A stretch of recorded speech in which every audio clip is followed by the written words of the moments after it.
Hello bachcho, let's see this question. The question says number of formula units in unit cell of MgO, rock salt, ZnS, zinc blende and platinum FCC respectively, and the options are 432, 434, 444 and 431. So key concept of this question is, key concept क्या है यहाँ पर, ionic crystals, ionic crystals. अब हम एक एक करके सारे क्रिस्टल डिस्कस करेंगे जो हमें गिवन है। First is MgO. एमजीओ का क्या है, रॉक सॉल्ट स्ट्रक्चर है। तो सबसे पहले हम इसकी प्रॉपर्टीज डिस्कस करते हैं। एमजीओ के अंदर क्या होता है, जो मैग्नीशियम पॉजिटिव आयंस मतलब मैग्नीशियम आयंस होते हैं, मैग्नीशियम 2 पॉजिटिव, ये प्रेजेंट होते हैं हमारे ऑक्टाहेड्रल वॉइड्स के अंदर, occupy all the octahedral voids. Where जो ऑक्साइड आयन है O2 negative, it forms CCP lattice. ठीक है, सीसीपी लैटिस फॉर्म करता है, CCP lattice. And CCP lattice का जो यूनिट सेल होता है वो होता है एफसीसी। अब एफसीसी यूनिट सेल है, means face centred unit cell. तो इसके अंदर जो एटम्स प्रेजेंट होते हैं वो प्रेजेंट होते हैं at corners and at face centres, face centres. तो अगर मैं z कैलकुलेट करूँ, कॉर्नर्स पे प्रेजेंट होते हैं हमारे पास क्या, 8 कॉर्नर्स होते हैं। तो 8 कॉर्नर्स पे एटम्स प्रेजेंट है एंड हर एक एटम का जो कंट्रीब्यूशन होता है वो होता है 1/8।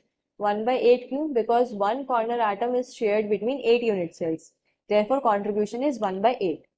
एंड 6 स्पेसेस होते हैं, therefore 6 space centre atoms and contribution is 1/2। हर एक जो फेस सेंटर एटम होता है that is shared between 2 unit cells, therefore contribution is half. तो यहाँ से कैलकुलेट करेंगे, z वैल्यू आ जाएगी 4। नाउ जितने भी लैटिस पॉइंट्स होते हैं उतने ही हमारे ऑक्टाहेड्रल वॉइड्स होते हैं एंड उससे ट्वाइस टेट्राहेड्रल वॉइड्स होते हैं। तो ऑक्टाहेड्रल वॉइड्स भी कितने हो जाएंगे यहाँ से, 4। तो अगर मैं फॉर्मूला लिखूं इसका, तो फॉर्मूला क्या आ जाएगा, Mg भी 4 है हमारे पास, ऑक्सीजन भी 4 है हमारे पास, तो ये क्या हो गया 4MgO। अब ये जो हमारे पास ये कोफिशिएंट है, इसी को हम फॉर्मूला यूनिट बोलते हैं। तो हमारे पास क्या है, 4 प्रेजेंट है, 4। जो फॉर्मूला यूनिट है MgO की दैट इज 4।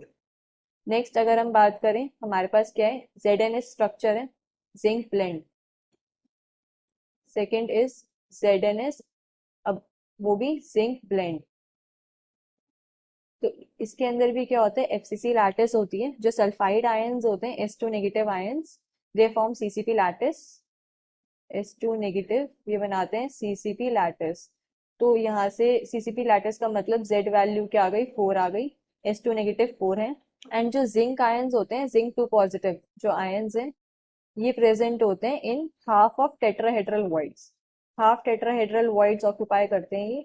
अब टेट्राहेड्रल वॉइड्स कितने होने चाहिए, अगर हमारे लैटिस पॉइंट्स 4 हैं तो tetrahedral voids should be 8 twice. और हाफ ऑक्यूपाई कर रखें, मतलब हाफ कर देंगे 8 का, तो 4 ही ऑक्यूपाई कर रखें, तब जिंक 2 प्लस भी 4 आ गया। सो सल्फाइड आयंस भी 4 हैं, जिंक आयंस भी 4 हैं। तो फॉर्मूला क्या हो जाएगा, Zn4s4, एंड यहाँ से 4 कॉमन आ सकता है, 4Zns। So formula unit is 4 again. Next हम बात करेंगे प्लैटिनम की। प्लैटिनम के आगे लिखा ही FCC है, so third is platinum and it is forming FCC lattice. FCC का Z वैल्यू अभी कैलकुलेट करा था, 4 होता है। तो इसकी भी फॉर्मूला यूनिट क्या हो गई, 4। 4 प्लैटिनम एटम्स प्रेजेंट होंगे एक यूनिट सेल के अंदर। तो तीनों की जो फॉर्मूला यूनिट आ रही है 4 आ रही है। Then the answer will be option C, 4 4 4। Hope you understood this well. Best of luck.